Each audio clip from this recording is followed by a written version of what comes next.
tuttav aken jälle, tervitame kinnisvara eksperti, kes meil seal teisel pool on. Aga ma ei taha nendest rääkida praegu. Nagu te näete, siis täna on selline sombune ilm ja loomulikult võiks ju täna minna kinnisvara näitama. Aga siin paar tundi tagasi sadas päris korralikult vihma.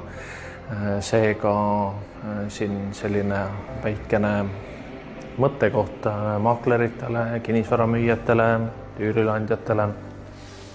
Et kui teil on selline kinnisvara, millel on siis nii-öelda sisehoov, kaunid vaated, park on läheduses, et seda paremini siis nii-öelda ostuhuvilisele või üürilevõtjale esitleda seda piirkonda, neid lisaväärtusi, siis proovi ajastada seda sellisele päevale, kui on mõnus päike, mitte väga palju tuult.